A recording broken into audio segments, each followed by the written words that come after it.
I guess it was about 5 this morning. I just heard shots ringing from everywhere. It sounded like a war zone around here. And I'm looking, and I didn't even know which way to go because I didn't know which way the bullets were coming from. Neighbors replay the scene out of East Macon at the Davis Homes housing community on Leaf Street, where a double shooting in the early morning hours has claimed the life of 18-year-old Chandrika Adams of Macon.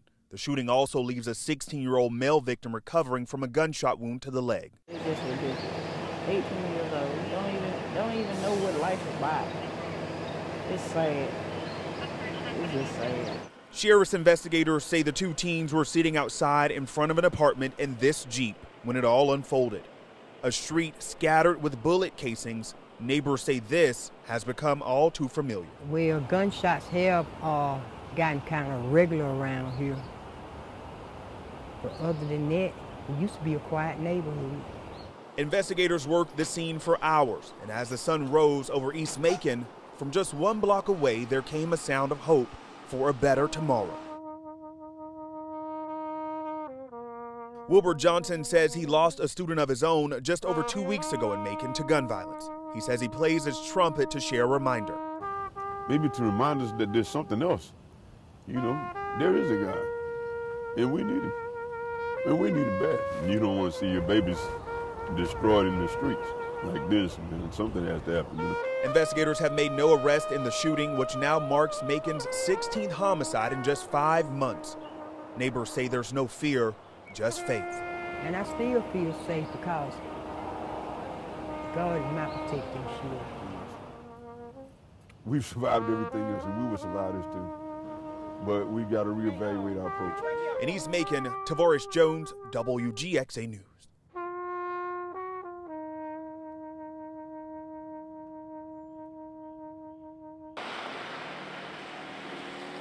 Words can provoke many emotions. Wait, the cereal on the kid's face. Open wide, here comes the airplane. The oohs and ahs are made possible by modern-day wordsmiths using their words to show whose pen is better at engaging a crowd that includes Tyrone Bascom. But to the crowd, he's known as... Name's Clone. The Warner Robins native is making a name for himself in the world of battle rap. But getting to that stage like his name was nothing to laugh at. A lot of people like to think of Clone as a copy of someone else. I just think of it as a shell I made better myself. Before his newest claim to notoriety, Bascom was a rising local rapper who was known on the local scene, but... So I was actually on my way to becoming an MC until I let the fame and stuff, you know, take me off track a little bit. Going off track landed Bascom in and out of county jail and state prison, where he had to do some serious soul searching. And it was in that time where I sat down and I realized, like, yo, you got a lot of talent, you got a lot of smarts, you know, you need to use that, you know, because I was actually on a good path. Not even necessarily a good path, I was on a great path before all the trouble came into play. After serving his time, he not only turned his attention back to music, but also to the classroom, where he received his associate's degree in business, graduating high amongst his class. Actually, salutatorian, you know, second in my class. Bascom now says he's working on upping his ranking in the competitive world of battle rap, where he's a little more generous on his standing. I got myself a good top 25 though, you know, reasonably, but I feel like I beat any top 25 in anybody's list any day. And he'll need that confidence to make it here. Yo, what's good? It's your boy Norbs, URLTV.TV, and we have the Southern Select PG. After competing on his own league, Wartown Battles, and the South's premier stage, Bullpen Battle League, he's now trying to make it on the battle culture's most respected stage, the Ultimate Rap League. But whether he's battling on stage or in the classroom, Bascom says he's happy with what he's done. It's been wonderful. These last few years, trouble-free, and I'm just elevating, you know, I'm in a good space, so I couldn't be more thrilled at where I'm at right now. Against all odds, okay, and still I'm about to persevere. Okay. man plans and God laughs, because I never would have thought that this would be a plan for me. Prison was never in James Vaughn's plans. An unfortunate string of incidents led to a life of crime. So prison is exactly where he landed after making a life-changing admission. I was tired of the way that I was living, because I was hurting people, and I would never in a million years imagine doing something like that. And so I was basically just fed up with the way I was living, what I was doing, and so I basically just told him every crime I ever committed. Vaughn says while he's been incarcerated, he's been able to find what his family and friends had always seen in him. They knew the potential that I had, but my mind was so addled with drugs that I just blatantly ignored every bit of it. But coming here, it actually got my mind, I was sober and clean, and so I actually started seeing that what they were saying actually had some validity to it. So I'm kind of debating on putting it in there, but I kind of hate to waste that motor on a Ford. One of those believers he met when he arrived at Wheeler Correctional was instructor Jeffrey Wyatt at Oconee Fall Line Technical College. Or if he decides to go into diesel mechanics or welding, I mean, he's got the aptitude and the attitude to survive and to make it in whatever he wants to do. Vaughn completed the 10.5-month diesel mechanics program offered through the Continuing Education Department. It not only helps him be able to put trucks back on the roads, but it also helped him walk across the stage. Michael Hill, Joshua Howlett, James Vaughn. That stage is actually a chapel where Vaughn not only received his degree as a diesel mechanic, but was chosen to speak at the ceremony with his wife in attendance. All the nervousness, all the shakes, it didn't really stem from getting up in front of everyone and doing the speech. It was about how proud I'm going to make her. Even though it's not the ideal situation, Vaughn says the changes he's made while in prison have changed him and made him realize his real purpose. I have a lot of people counting on me. I've hurt a lot of people, and I want to be able to show them exactly what I'm capable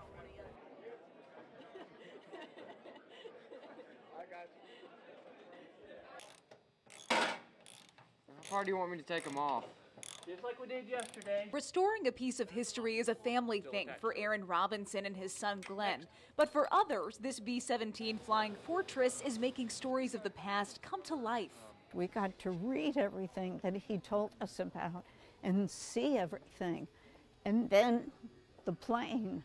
So everything just pieced itself together beautifully. Terry Yakubik is recalling the stories her father, 2nd Lieutenant Joseph Rawberg, told about his time as a pilot flying B-17s during World War II. After moving to Warner Robins a few years ago, Yakubik and her husband, Steve, volunteered for the restoration project. As retirees, Steve says it's a way to give back. Every day is rewarding. You go home and you have a sense of accomplishment.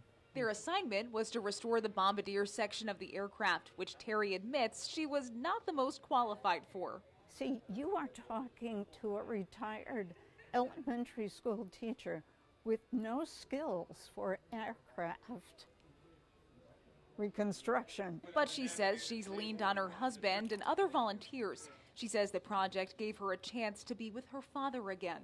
Oh, it's fantastic. It's like I said, it's Dad is with me every time I step into that Navigator Center. He's there in spirit.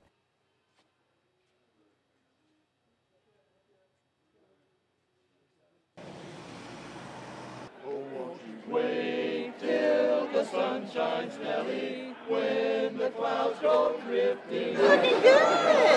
You got a good shape here! All eyes and cell phones were on the heads of some of Navicent Health's now baldest employees. I think it's some kind of like kindness, because they don't have to do it, but they're willing to do it for other kids and to feel more confident about themselves. The 5th annual Go Bald or Go Home charity event helps patients like Helvin, who was diagnosed this summer with leukemia, deal with the certain loss of his own hair. It makes me more confident about myself and that I'll lose my hair. I think you know him better than I would. Barbara Shelby Hurd lost a childhood friend to a rare bone cancer and says the event always helps her reflect. His name was Christopher, and he did pass away. I'm sorry. And Just being able to do something like this is awesome. It does come full circle, especially seeing the kids that are going through it. Oh my gosh, I can't imagine.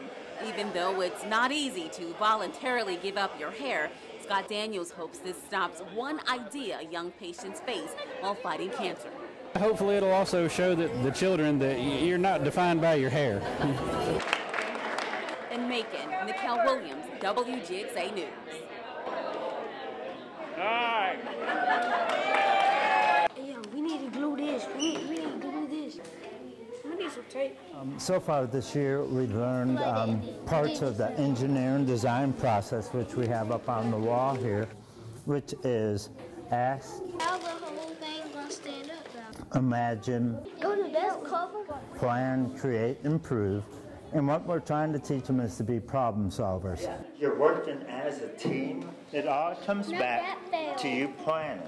Every time I come here, I feel in the spirit that I can make what I want to make, that Mr. Lasky tell me that I can make it. We want them to be able to go to Chicago. We want them to be able to compete with others at MIT, different colleges. If we don't give them the basis now, then we're doing a disservice to our children. We talked about being dreamers. You can't dream if you don't have the skills to be able to compete. We're giving them those skills here with our STEM lab.